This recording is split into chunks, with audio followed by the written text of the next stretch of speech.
that, don't they? Or that feels very safe. Isn't that like part of the thing with sleep masks, that there's like a base human need to be sort of like pressed? I know a guy who went on a yoga retreat, and he's a very meat and potatoes kind of guy. And he was like, I was out on this yoga retreat in Indonesia with the lads. You know, it was not really my kind of thing, but I was out there anyway. And you lie in there in Shavasana. Teacher comes up, puts his thumbs in my eye sockets, and just sends me into another dimension. I felt so calm for about 6 months.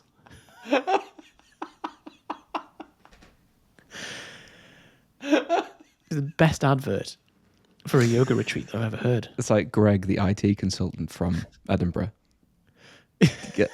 What I don't understand is why, like, could you even hazard a guess at the explanation of how somebody enters another dimension from having someone's thumbs put in their eyes?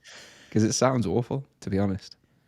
Because Shavasana is the bit at the end, isn't it? The nice bit at the end. Where you where just get to lie down and have a nice time. Thank fuck for that. That's over. And then they burn some like incense and sing a song, and then someone comes and puts their thumbs in your eyes. Yeah, I think it's just vagal overload, isn't it? You've done a serious practice, and then because people have spontaneous experiences when they're like singing on stage, and suddenly another dimension. So it seems to happen quite a bit. I'm so keen for that, to be honest.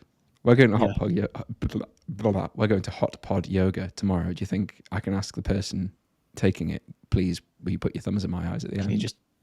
They'll be like, yeah, well, it might send you into another dimension, but as long as you're okay with that, then we'll do it. If you're wondering what we're talking about, we also have a fitness podcast where we interviewed Daniel Ingram, who's an emergency medicine doctor who completed meditation, and he talks about a lot of these in a very matter-of-fact way, and it's brilliant. So give it a listen. Like what happens when you reach the final boss and the final level, and you're like, oh my God, what do I do? And then Daniel's got the answers. Like the credits start rolling, you unlock a new costume. You do. The shiny one. There's a Robin, our yoga teacher. That episode's really good. Oh yeah. There's an episode with David about a 10-day meditation retreat. There's an episode with you about your 10-day meditation retreat. It's full of the stuff. It's rife. So is there not one where you flew to the Isle of Man and did loads of breathing for?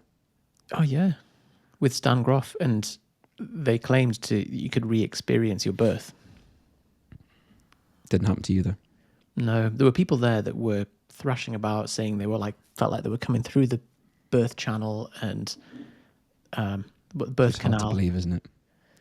I know that you'd be sat there probably wanting that more than anybody else there. Because I know how inconvenienced you've been. Because you've flown all the way to the Isle of Man in a little rickety plane for this. All I want to do is re-experience my birth. Other people are experiencing that, and I'm not. Can I have my money back, please? I had a real case of FOBO, to be honest. So fear of birthing out. Yeah. I suppose it would be FOMOB, wouldn't it? Fear of FOMOOB. Fear of missing out on birth. Yeah, that common that's really worked its way through society, and now everybody's familiar with that acronym. So, if you've made it this far, welcome back. Congratulations. Season 2, Propane Business Podcast. Grow your online fitness business, as we tactically called it, to get those search results, which seems to have worked relatively well. Yeah. I'm surprised we're back, to be honest. I thought we'd have just given up, to be honest. But well, we did last year, until we got repeated messages. At least 2 of you asked us to restart the podcast. So, and one of those 2 people asked us twice. And that was it. That was we're like, well, we're going to have to now. That's 3 requests. That's the final straw. So here we are. We're going to do something a bit different this time. We have segments that I think will be a bit more fun. We want to make this into your podcast because, honestly, we pretty much covered everything that we can to do with growing your online fitness business. We've done mini-series about lead generation, closing sales, software, productivity, scaling, starting a new outreach, inbound, just everything. So The full thing. rather than going over that, we'll open the floor to you guys, give you the podium, give you the chance to troll us on voice messages, which you can always do in the link in the description. Send us a voice message and we will name and shame you. And to kick things off. Well, so through amazing technology, what we've been able to do, this is now your podcast. So whatever you're listening through, we've been able to turn that into a speaker. And now whatever you say for the next couple of minutes, that's going to be recorded. No, I'm joking. I am joking. It's just going to be collaborative. And Yusuf's about to ask me something to put me on the spot. I can see him drawing back the longbow. Yeah. Teeing up to embarrass me all over the internet. So what we have is part one, this article that Greg has sent us about what it's like to be a bodybuilder drinking breast milk for the gains. It's So not loading. It's not loading. There it is. It's loaded. This has become a bit of a thing, apparently, with bodybuilders. Recreational bodybuilders drinking human breast milk to get more gains. And so they're doing away with the cow milk, which, interestingly, they don't call udder milk. They just call it cow milk. But then they call human milk breast milk. And there's this woman who's been making $6,000 selling her breast milk online to bodybuilders. There's this guy who said that he was having sex with his wife and was trying to distract her so that he could quickly get a bit of breast milk from his wife. I wonder what like a pint is. Because if someone's made $6,000, like that sounds like a lot, but is that just like a couple of people who can't get their hands on it and they think, well, I'll pay anything? Or is she just churning out bottles of the stuff? You're wondering what the per mil cost is? The per pint, yeah. It's like the question they ask politicians: how much is a carton of milk at the shop? It's what's the equivalent going rate for a bottle of human breast milk? I imagine the article doesn't say that. With a link to purchase. Yeah, it'll just be an affiliate link for her Shopify. Okay, so there's websites, onlythebreast.com, classified ads page for breast milk. God. And you're gonna have to click on it, aren't you? It's going to be on my history now. Here we go. Forever. Buckle in, everyone. Be a bit awkward if that was a purple link. Yeah. Oh no! The only purple link on the page. And then all the links in here are purple as well. Oh god! So I'm the add to cart link. Looks like I'm on a watch list now, but there we are. So originally made for women to sell to other women, but now they sell to bodybuilders. Wow. So I am convinced that the majority of people who buy this are not elite bodybuilders. I think there's 4 groups. I've been thinking about this, Johnny. And I think there's 4 groups of people who will buy human breast milk. So there are recreational bodybuilders, and this is the equivalent of like taking NO Explode, thinking it's the thing that you're missing, when there's actually a lot left on the table with sleep and improving your diet and everything else. An extra day per week and just everything else.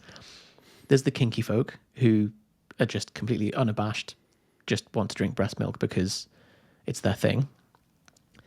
And then I think number 3 is I reckon there are some extreme bodybuilders who actually don't fancy it.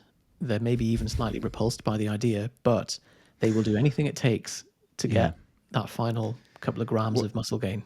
If you're taking a lot of exogenous hormones, insulin, like I don't even know what else they might be taking, but breast milk is off the table. That seems like the wrong way around to me. Yeah. Well, actually, there's a question. Final hurdle. Would you explore breast milk before you explored steroids? So I personally no, and the reason I think for this is the core value offering of human breast milk from looking into the data, and I found a couple of studies on this, seems to be the IGF-1 concentration. So Okay. this, Which is what? which is Give us the doctor explains, simple terms, what is Fine. IGF-1? So it's a human growth factor that is, understandably in high concentrations in breast milk to promote a small human to get bigger. Bigger. And so this is then being exploited by the bodybuilding community, who are adult humans that want to get bigger. So This is would that not just self-limit? So I assume like it's a natural process we're playing with here, like consuming breast milk. So does that mean if a baby just continued drinking breast milk from the day they started and they just don't stop, would they have an advantage over another baby? I mean, your mum would be exhausted. But well, no, now there's other ways to get it. So like you're a baby, you decide, you're like, you know what? I don't want to stop. I want to keep going. Now there's these websites, and so there's another consideration, keep on the breath.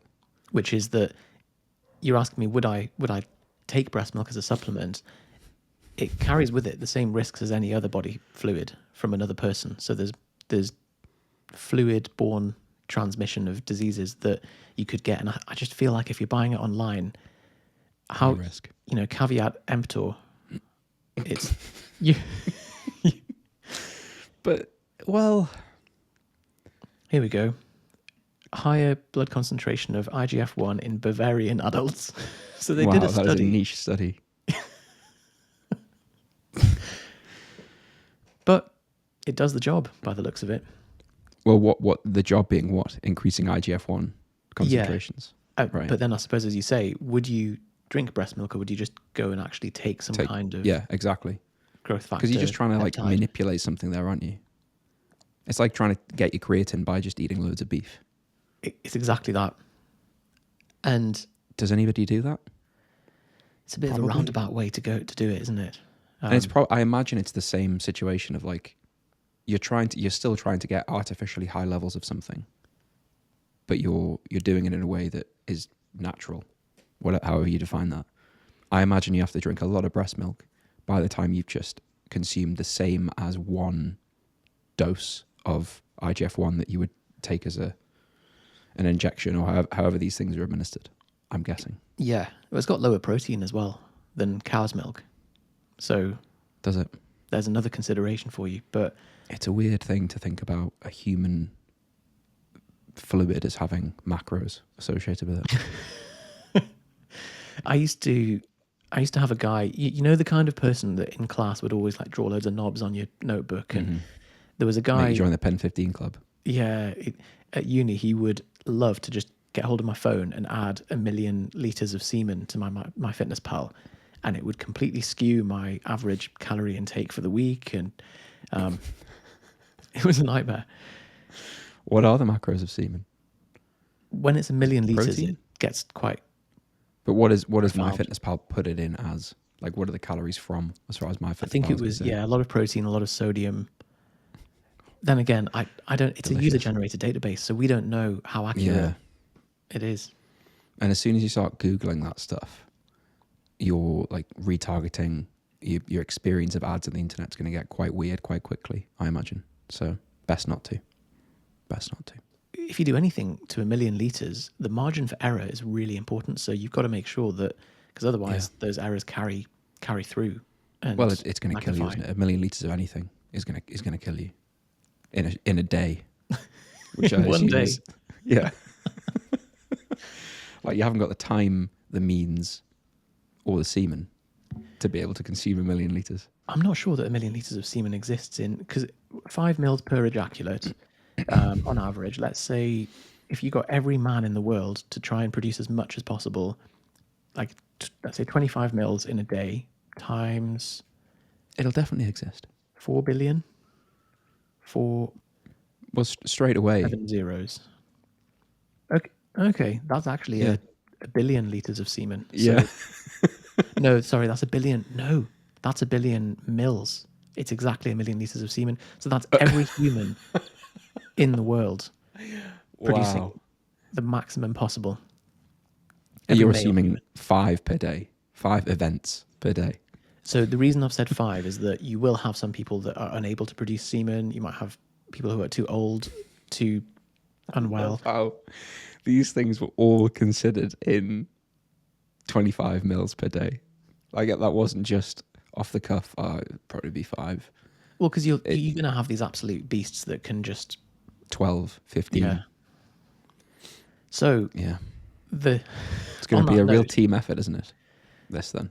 it'd be so. How expensive would that be to coordinate? Like even trying to vaccinate the whole world was Well, I hard don't enough. know. I feel like you're getting people to buy into something that's fairly beneficial for them. What Do you know one what I mean? person has to go and drink it and then die. So Oh, right. Yeah. it's That's a good point. I just Like- don't think, like, what is the even stretched to its limits? What's the content? How much can a human stomach manage? Like it's going to be 10 liters, maybe, maybe. even. like- I think 10. You're getting into dangerous territory with Yeah, diluting. but your I'm blood talking too about much. but we're talking about it's dangerous because this person's going to die. So we're not worried about that. We're worried about the physical constraints that we're up against before you just start throwing it up again. Yeah, I mean that's a very valid. Disgusting. So If these people didn't drink human milk, we would never have to have spoken about this. So exactly, it's completely their fault, to be honest. just 8 hours of sleep, 4 sessions a week, whey, creatine. Well, hit your protein.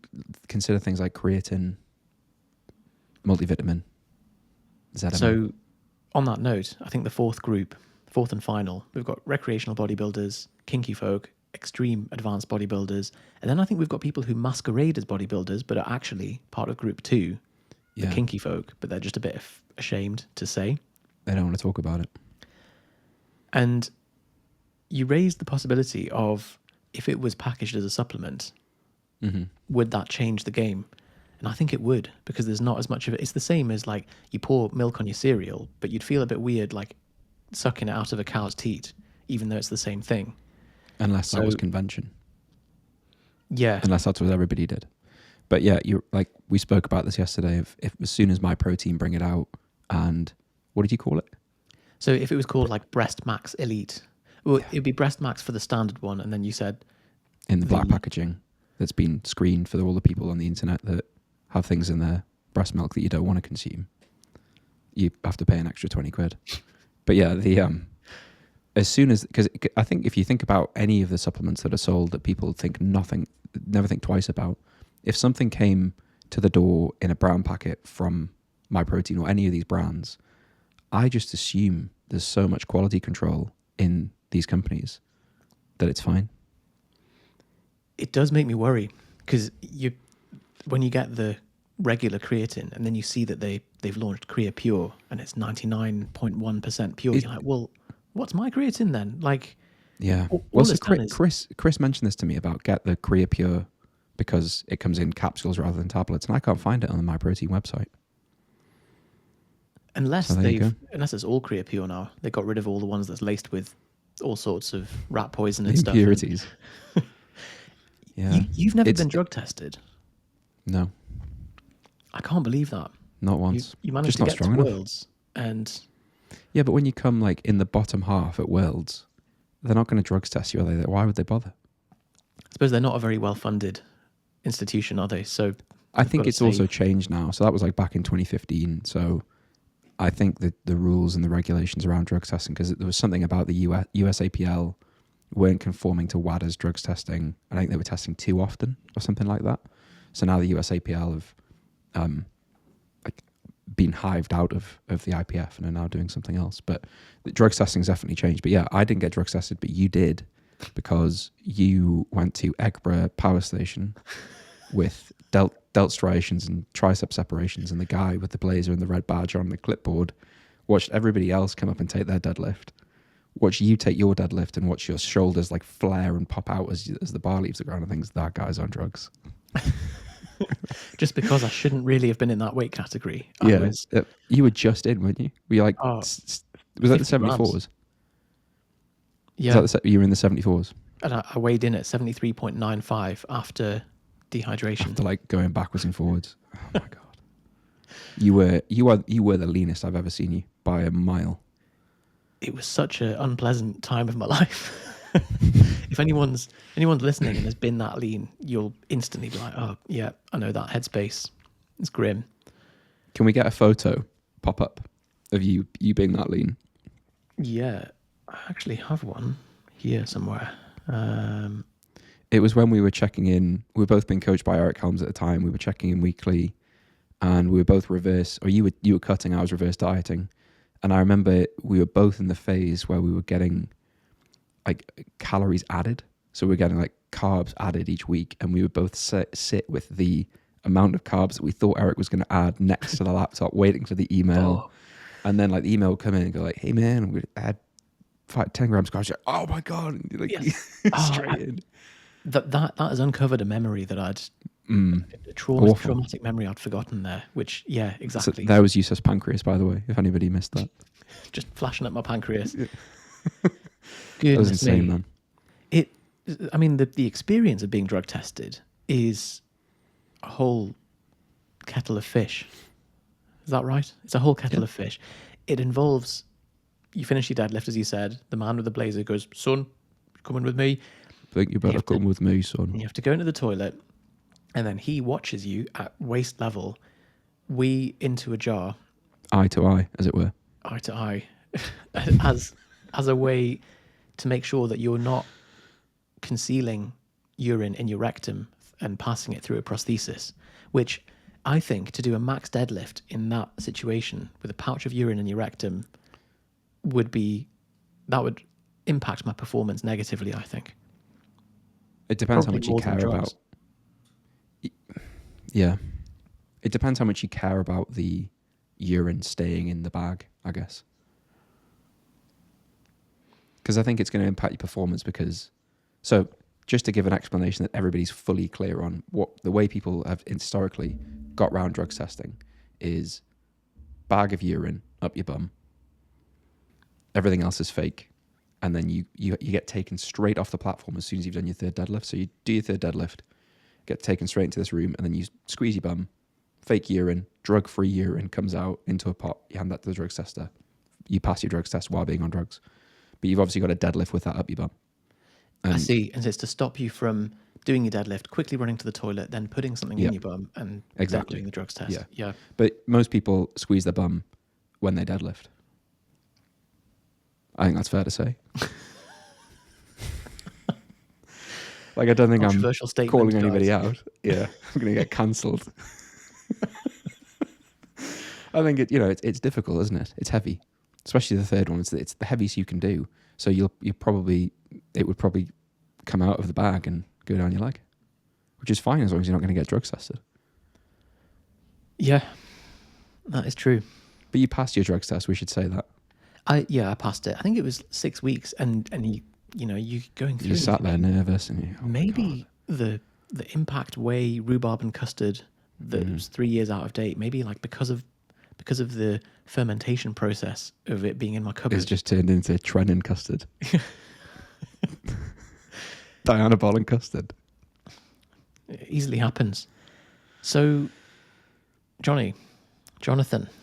Yes, Yusuf. One sock cutter, he cuts socks.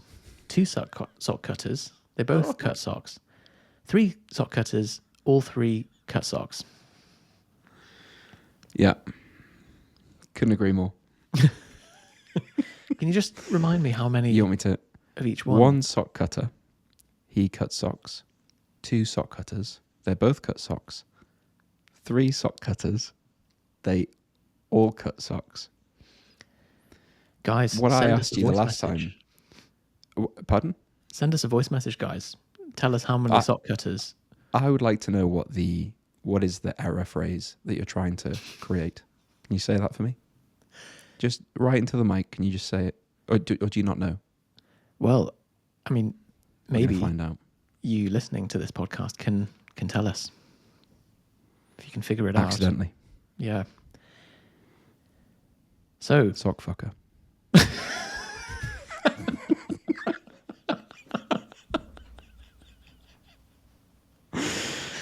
We're all thinking it.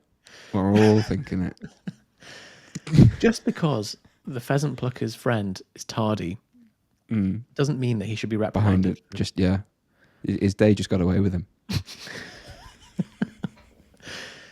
So, we wanted to talk to you today about a very serious topic. And So serious. this is something that I saw Mark Coles talk about. And it's a good point. We see it a lot with personal trainers, and it's our fault for following loads of PTs online.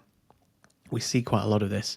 It's our fault that people will often speak professor in a way to try and show off, I guess, the intellectual flex online. But what it really does is if you're talking to Margaret, who's 50, who wants to get rid of her bingo wings and hasn't been to the gym before, and you're talking about the leucine threshold and the fractional synthetic rate of protein synthesis and deep biomechanical concepts about external rotation of your hips during a Romanian deadlift, all it does is makes people scroll past it and go, well, I don't know what he's talking about, and skip it. They don't go, whoa, he's so smart and knowledgeable. Let me hire him straight away. I'm trying to think of a...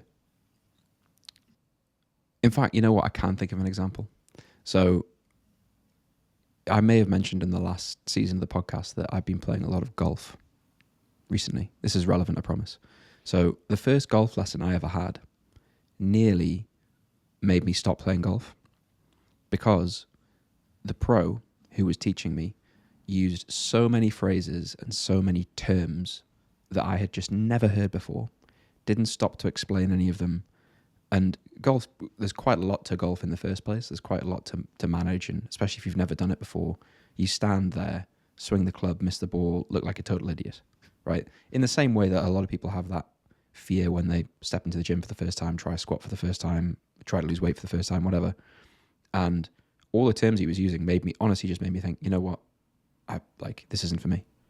I didn't say that obviously to him, but that's the way it makes you feel. And I think everybody's probably experienced that before. Like this feeling of, I feel like out of place. I feel like I don't know what I'm doing. I feel stupid. I think that's whether you realize it or not, how a client feels when they see your post on Instagram or whatever, that's making all these concepts seem so complicated and makes them feel like they understand none of it. That it doesn't make them think, oh, I need to buy from them to understand all these things. I need to complete my master's in nutrition to be able to lose weight. They just think that's clearly that's not the coach for me. That's intimidating. I feel alienated by this. I'm going to go work with someone who explains it more simply. They're paying for the mark scheme, not the study guide. Nice. You're a relatively experienced golfer as well, and now I am, yeah. And this guy put you off, so you didn't book any further sessions with him. No. This was like back at the start when I tried to get into golf. So I was like, I used to play when I was a kid. I had lessons when I was a kid, and then I thought, I'd quite like to get back into golf again. Had a lesson, and this guy, I was like, what am I doing wrong with my swing? And just used all these phrases and all these numbers and stats. I was like, just answered the question like that, and then didn't explain the terms. It's like you sit there and you're like, okay. And you don't feel like you can say, can you explain like every third word that you said there? You just think, well, I'm an idiot. I don't know what he means, so it must be my fault. And yet it's funny because the more experienced someone gets and the more of an expert you see, if you're talking to someone who is a professor of neurology or something, they'll actually be using deceptively simple terms to explain things because they understand the concept so deeply and they can synthesize it into simple fundamentals. And this is partly because sometimes our brains get lazy and we think that because we know the word for a particular thing, that means we understand the thing. And it's not true. It's just a symbol for that. And the real skill is being able to synthesize that and express it, get the concept across to someone who is a total beginner. And there's an amazing series on YouTube called, I think, like Explained in 5 Ways or something. Oh, yeah.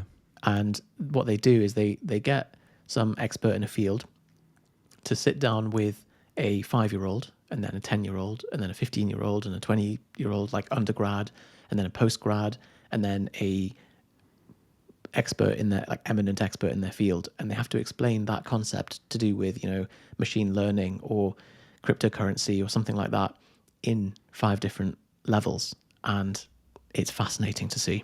Yeah. The 5-year-old version being, I imagine, the hardest one to I put think together. so, yeah, because when they're speaking with an eminent expert, they can just riff, and because there's so Yeah. much shared vocabulary, they can get away with using these shortcuts that a layperson would be like, whoa, hang on, let's go back to basic. What are you talking about? There's just not like, could a client lose weight or become pain free or hit a squat PB or anything like that without understanding the detailed version of what you're providing? Probably. Obviously, there will be some clients who want to learn all of that, but I think it's the one difference between this and golf is, or any sport, is I think people get into a sport and they do, as they get into it, they do want to learn the details and they want to understand it more and they want to like get better at the thing. People don't necessarily want to like improve their weight loss skill. They just want to lose the weight, or they just want to achieve the thing and then get on with the rest of their life, or understand how to manage their nutrition in a way that works around their work, their family, their holiday that's coming up. But they don't necessarily need to know why the diet's the way that it is or why the training's the way that it is, because that's what they pay. That's what they're paying you for, or a big chunk of what they're paying you for. So That's why they hired you to yeah. do all the thinking for you, so they can just get the result. But does it work from a marketing? So like, I always come back to this example of you buying the sex swing. So Yusuf tried to learn. Was this like during lockdown? Yeah, this was my You lockdown tried activity. to learn flares. Is that what it's called? You see my Yeah. explanation? So That's it's the right, thing, isn't it? the It's thing that gymnasts do on exactly that. Yeah, what gymnasts do on the pommel horse, where your legs are in a V shape and they are swinging around your body, and your hands are on the floor. So you have Very to difficult. Yeah, I mean, it looks impossible. So you have to. Your legs are always, for people listening, your legs are always pointing up, right? And then Yeah. they start pointing up in a V, and then you swing them around while retaining that V, and they never touch the floor. And you have to like swap your hands in and out of. Very Is hard to that, describe in is that the podcast lay? I mean, form. here we are, like encountering the problem. How do you explain something? How do you say flare to a 5-year-old? Difficult. Yeah. How do you explain But flares to a blind person? so you were sold like a swing that you attached to some. It's like a TRX that you attach to a swing in a public park next to some kids to practice your your flares. But the way you were sold that wasn't like, Yusuf, here's how the swing works, and here's like the way that the material we've used to make the strap and how it's connected together and all that sort of stuff. It was just like, I think you're having this problem. Do you want to buy this thing? And you were like, oh my God, yeah, I want to buy the thing. The least buying resistance to anything for £300 I've ever had, apart from like, your boiler's on fire and you have to get it But sorted. that's like a necessity, right? Like you need the house to be warm. But this is just pure fun. Don't need it. Would have been fine without it. £300 is not completely insignificant. Like it's a mid-ticket thing. And I've never seen you just buy something that quickly. Yeah. But again, like you didn't need the detail. You didn't need the they just fully got BCAA me. explanation equivalent. You were just like, oh, I'm going to buy the BCAAs. It was a 10-second clip of a bloke using it, and I'm like, that's what I need in my life. So sign me up. And I could have seen that video and thought, that's a weird, like some kind of like GIF thing that someone's made. What the hell's this? You probably did see that video because we both get advertised the same shared. things on Instagram. Yeah. So we get products that are aimed very specifically at one of us. Although, in fairness, we're probably quite similar in our buying habits because we are the same person. We're just different skins of the AI that is propane. Yeah, just with different settings tuned. But it is all just the propane AI. But yeah, like I'll have seen the video and scrolled past it and thought, I don't even know what that is. Isn't that cheating? Like I definitely wouldn't need that to do a flare. God. And then you saw it and thought, that's exactly what I need. Like the way that it's communicated, the way that it came across, the way that it's solving your problem. That's exactly what I need. I realize online coaches aren't selling swings, but it's the same idea that at no point in that was there any communication of the detail of the design of how the thing was made. It was just like problem solved. Looks like it's made with me in mind. I'm going to buy that. That's it. ultimately it. That's the sensation that you want. And if you think back to that, it was a real pivotal moment for me looking at my own buying behavior and being like, okay, because the way that you buy things is how you sell things. And the sensation that you want to elicit in your leads is, oh my God, I feel seen. That is exactly me. That person is describing my problem and they understand me and they're explaining it to me in a way better than I could myself.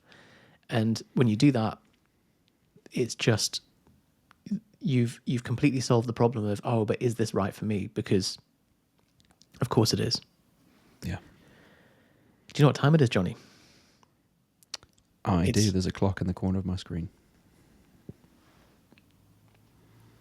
15:45. Why did you lean? Why did you lean across? Oh, because there's a clock over there as well. Oh, right, I see. So I can't see that. It just looked like you were trying to dodge the question. Just ducking and diving. So it is mailbag time. And mailbag time. My favourite time. That is my favourite time of all of the times. And it's the a good first time we've ever done it. Matt McLeod has sent us this question. And he... Thank you, Matt.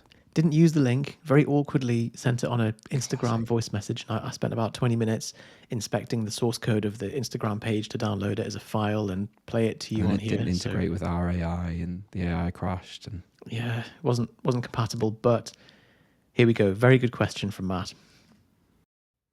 Hey, what's up, guys? I'm just curious on how you guys plan on working on the business and working in the business. Basically, how do you balance getting clients today versus continuing to get clients 6 months from now, working on some type of project that is not urgent, but it's very important for getting you clients later on down the road, and also making sure that you generate enough cash flow currently with whatever strategy that may be. I'm just trying to figure out how to balance back and forth between those two on a daily, possibly weekly, monthly basis. Thanks. What a question. Shame it was asked through the wrong channel, but we'll let that go. Do you want me to start or do you want to start? Yeah, go for it. So Yusuf and I both use variations of an idea that I think came from Dan Sullivan, I believe, who runs a business called Strategic Coach. And one of his concepts is this idea of having a buffer day, a focus day, and then a free day. So a buffer day would be a day where you do all of your admin, you do anything that is basically short-term focus, so like the running of the business in Matt's question. A focus day would be no distractions, no email, no reactive work, purely things that fall into the not urgent but important category on the Eisenhower matrix, if you're familiar with that. And then a free day would just be zero work for 24 hours. And those are the hardest ones, to be honest. I think Yusuf and I still both fail at those. But yeah, so you can either chunk your days up in like 50-50 splits, which I think I'll let Yusuf talk about that because I think that's what he does. I try, it's very difficult to do, to be honest, but I will try and have 1 to 2 days in the week that are just blocked out for long-term things. So projects that if I didn't do them, probably nothing would happen. But equally, the fact that nothing would happen is kind of the point, right? Like the business is probably going to stay the same. I'm not going to really get to move the needle forward and move things like quarter to quarter, year to year. The other way that I think about this is the short-term view of your business. Try to turn that into a checklist or a workflow. So there'll be things that you have to do daily that are quite repetitive. It's a bit of a system that is the same each time you do it, more or less. So treat yourself like someone who's never done that before. So write that out in steps. Here are the things that I have to do on a Monday. Here are the things I have to do on a Tuesday. And over time, run that through a couple of iterations. You'll spot opportunities to like, actually, I could move this here, or actually I could give that to somebody else, or actually there's some software that does this. Or long term, you can take that checklist and hire somebody to do it, right? So everything you do on a Monday, that's now done by an employee, and Monday's now a focus day instead of a buffer day.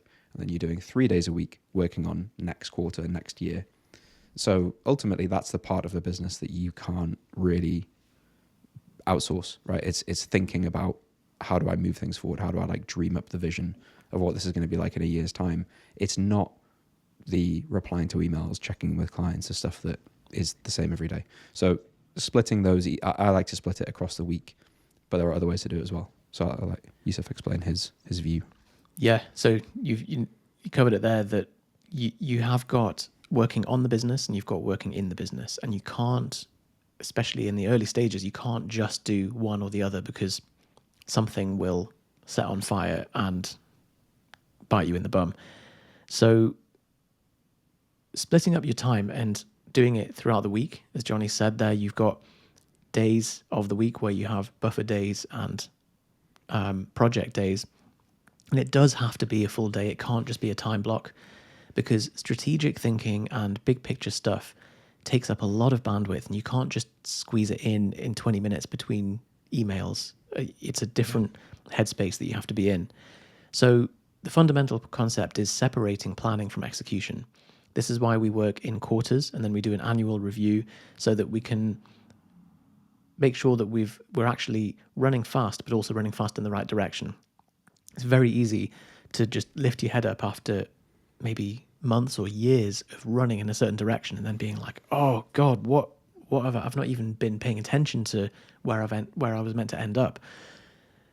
Probably the whole of 2019 to 2021 for me, because I was working in hospital, quite busy, trying to just put out little fires with propane in the evenings.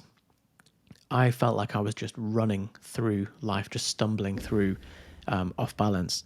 And it was only after taking stock and being like, okay, what are the days that I should be fully focusing on a project, and what are those needle mover projects to be doing, and then fit the other stuff in.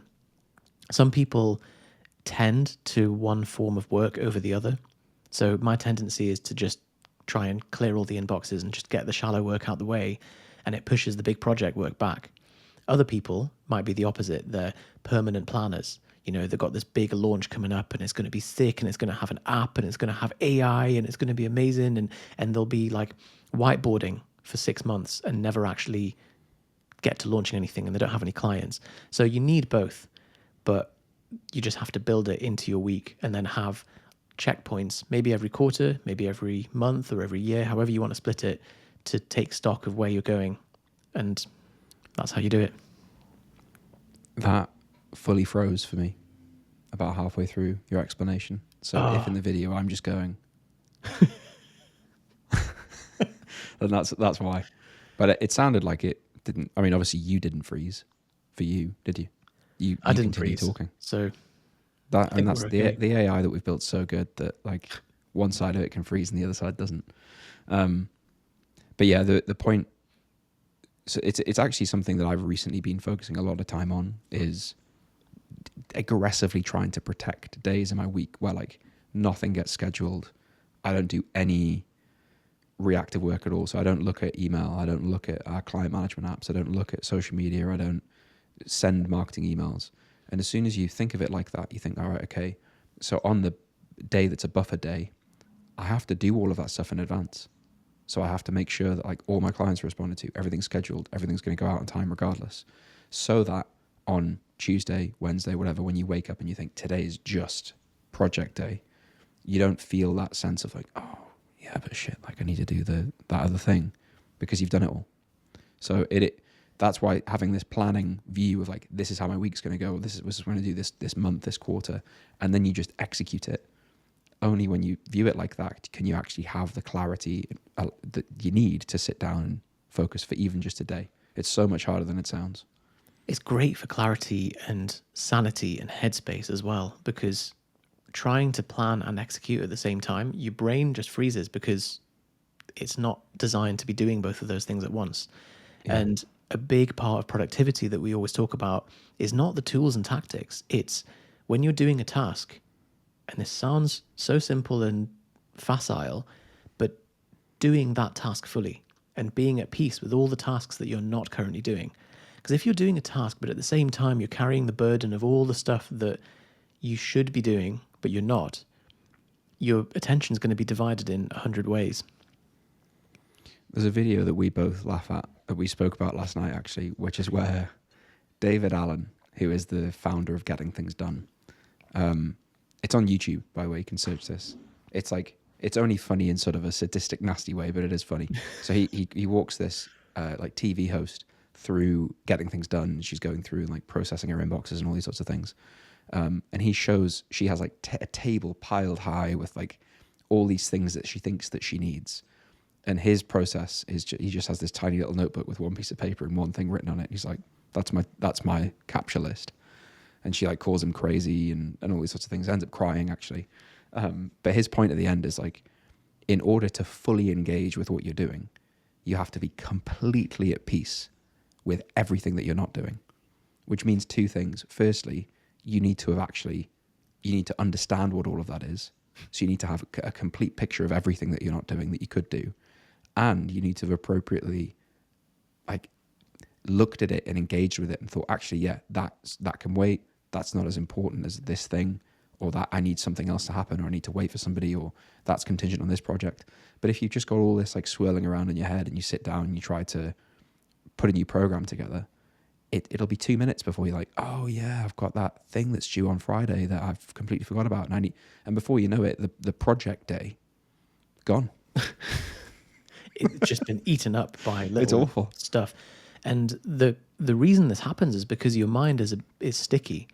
So when you're doing a task, if something comes up and you're like, or you get a notification or something happens, the data shows that it takes between 13 and 18 minutes to get back into the flow of the original task that you're doing after an interruption. It's awful. And so if you're getting an internal or an external interruption more than every 15 minutes, you're not getting anything done. You're just constantly in this like dancing around the sphincter state of not really getting into the deep work. And what a phrase. So you've got to do be a day able of being distracted, 100% Awful. distraction. So you've got to clear the decks. And even when you're doing a task that you think, oh, there's, is this the most important thing? Or even when you're doing the most important thing, but you're still aware of all the other stuff, it's game over. Hopefully that's answered your question, Matt. And not made you sink into this like nihilistic view of productivity. To this pit of despair. Well, the solution is tick tick. Just throw in a little grenade there. Yeah, well, I mean, I am experimenting with things. For those people who know what we're talking about, who've maybe heard us talk about this on Modern Wisdom, you'll know that is a huge piece of news. It is major. Yeah. I thought someone had stolen Johnny's phone, to be honest, when he told me. You went into like this, it was like a seizure almost, wasn't it, when I told you? It was weird to watch. I went into bilateral flexion and my head turned to one side and started frothing at the mouth. Yeah. But even things is better than Tick Tick. So just throwing the grenade back. It's, you know what? It's a very good app. They're both excellent. They're all great. Yeah. All of this is like arguing about squat shoes and belts. But like, as long as you're progressing and as long as your squat technique's good, it kind of doesn't matter. Like, I think you could pick any of the good brands of that equipment and you're going to be able to have a good squat session. It's like when you see someone that's squatting in the gym with feet close together in Asics dad trainers, and you know that if you offer them some Romalios or some AdiPowers, it'll be an improvement. How often though do you see someone squatting in a commercial gym in like dad trainers with like perfect knee alignment, great depth, great bar tracking? It's always the depth. It never happens. Is it? That's the problem first. It's and valgus knee, like just this general look of like instability. It's all Kelly Starrett's fault, this, but I have this visceral reaction to when I see people walking with their knees in like a valgus position, or when you see anybody do anything in the gym and their knees cave. I can't help but like, which is awful, because I'm sure it's not as bad as Kelly Starrett, right? Collapse ankles. Yeah, seeing the sole of the Ugg boots come out to the side and the knees collapse in, and you're just like, oh. Is that? Do you think that's like in 30 years' time knee surgery, or like hip surgery? Something upstream. I wouldn't want to speculate. I mean, intuitively, it's not great, is it? So, like that many cycles of sort of medial stress pressure the on the weird knee. part of the joint. Yeah.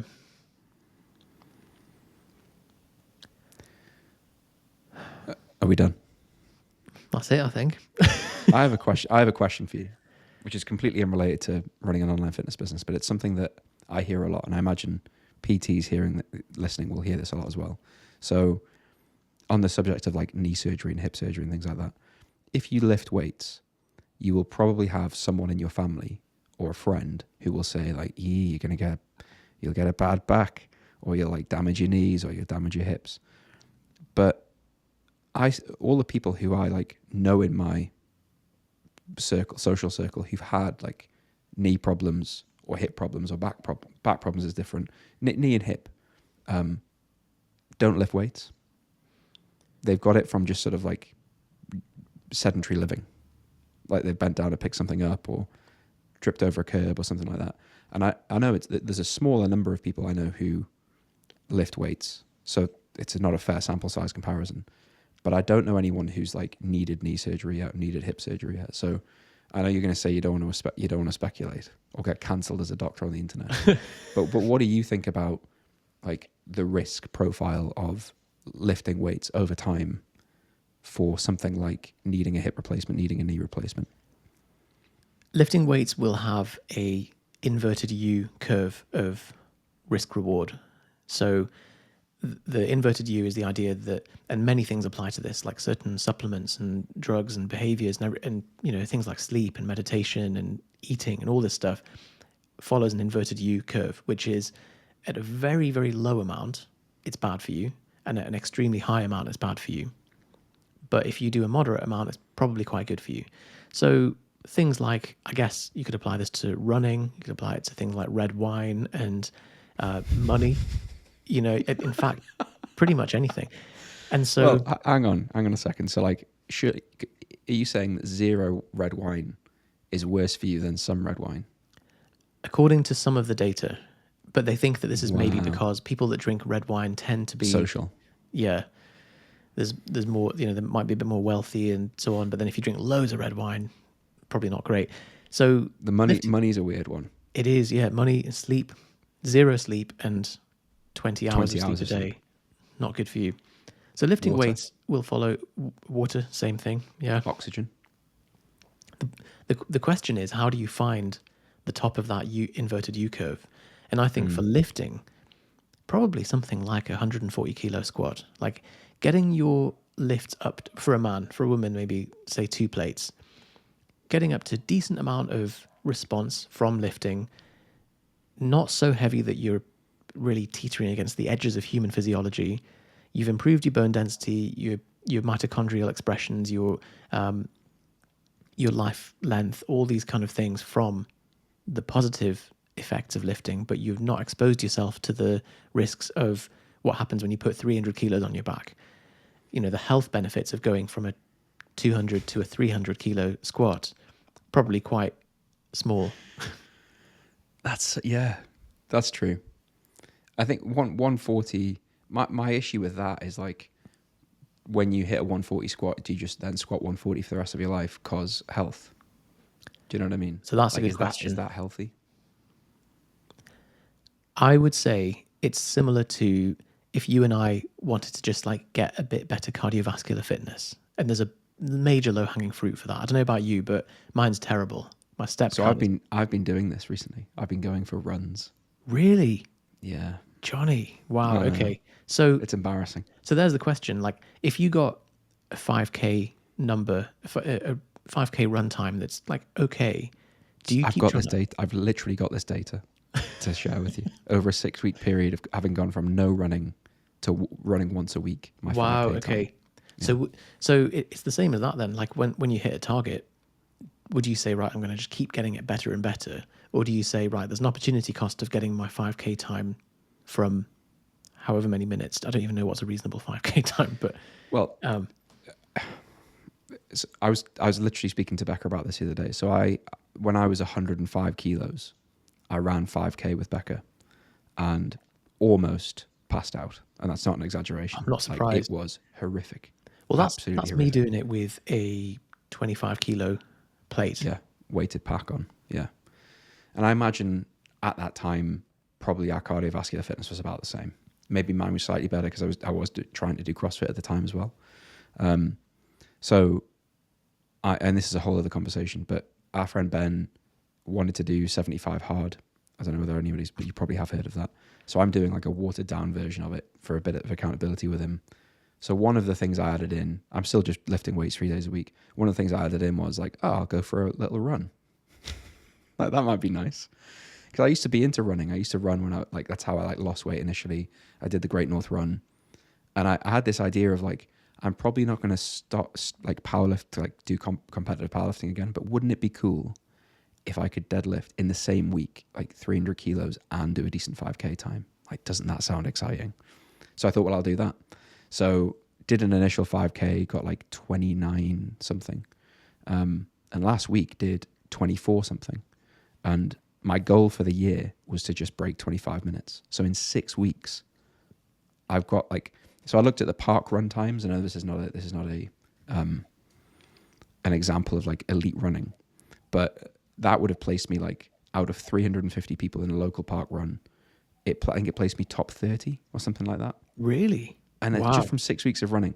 So I was speaking to Becca about this, like at what point, and I've been getting like linear progress week by week. At what point does the linear progress stop with cardiovascular fitness? So it's the same question. It's like, where's this tipping point at which like to improve that time, I'm going to have to start like just getting in the wheelie bin once a week to improve versus like getting the health benefits from whatever that is. This is where I can see why people get addicted to the Tim Ferriss lifestyle of like going to China, learning Chinese kickboxing for 6 weeks, just like getting the majority of that upswing of learning the new skill, and then going to go like learn conversational Spanish and learn to cook 10 really nice dishes, and then go, because you're just getting the best of the initial learning of each skill before it starts to get really grindy. Difficult. Like I imagine golf is a bit like that. Like 100%. Oh my God. Yeah. Golf's an entirely separate conversation, but what I really like about golf is it trains you for the rest of life psychologically.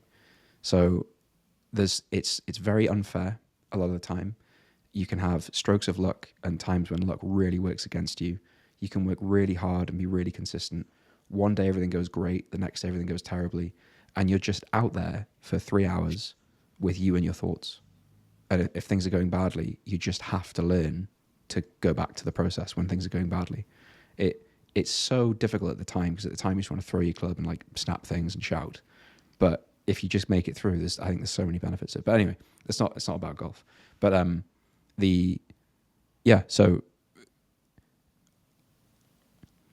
I struggle with this a lot because I feel like I don't want to end up with a hip replacement or a knee replacement.